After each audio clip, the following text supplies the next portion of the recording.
Good day everyone, I'm Zode. I'm here to discuss the concept evaluation system.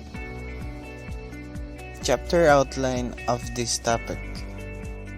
What's going on in the new product process? The evaluation system for the basic new product process. Product line consideration in concept evaluation.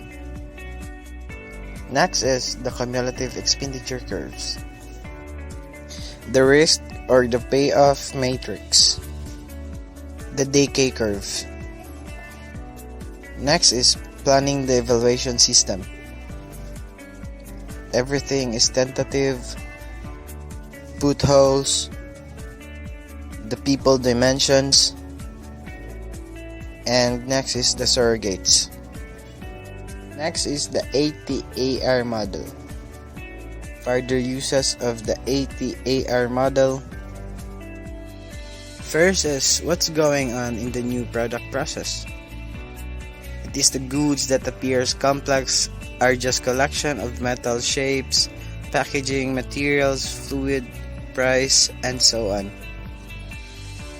And the new product appears first as an idea, a concept in words or picture.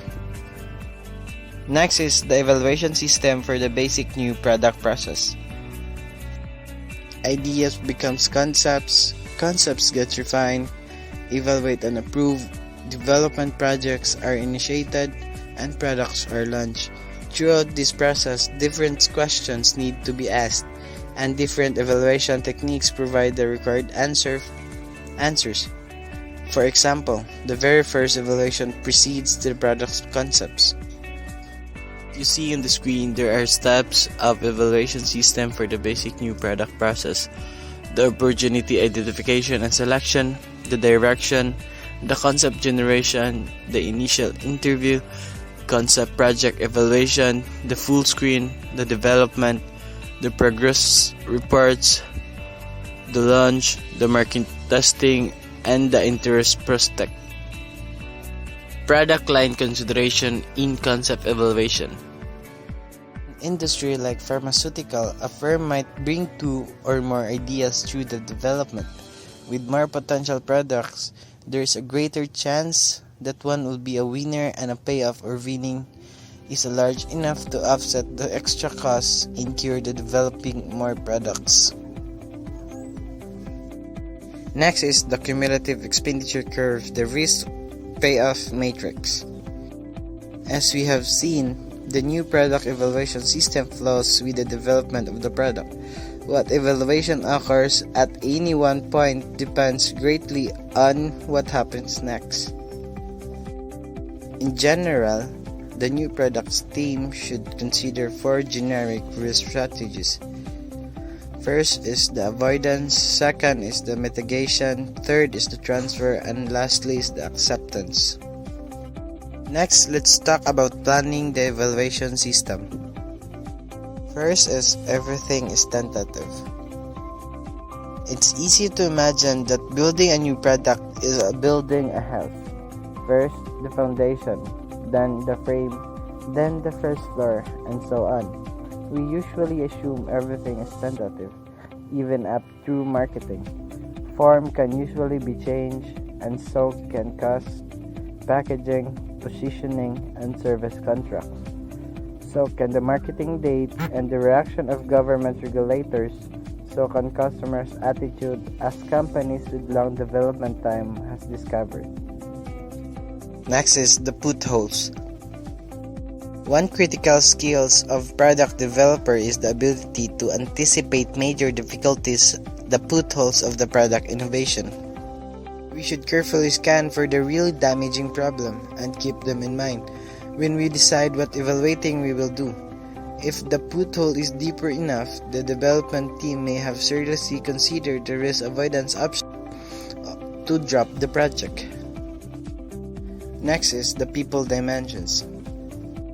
Product developers also have to remember they are dealing with people and the people cause problems. This means that an evaluation system should contain early testing that is supportive.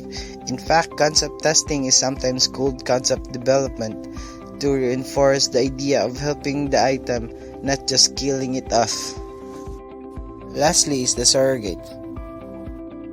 Surrogate questions give us piece of information that can be substitute for what we want to learn but can't. Samples are on the screen, just please read it.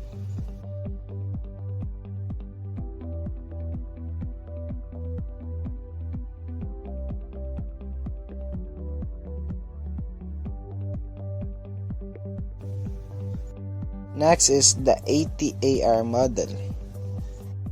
ATAR model stands for Awareness, Trial, Availability, and Repeat.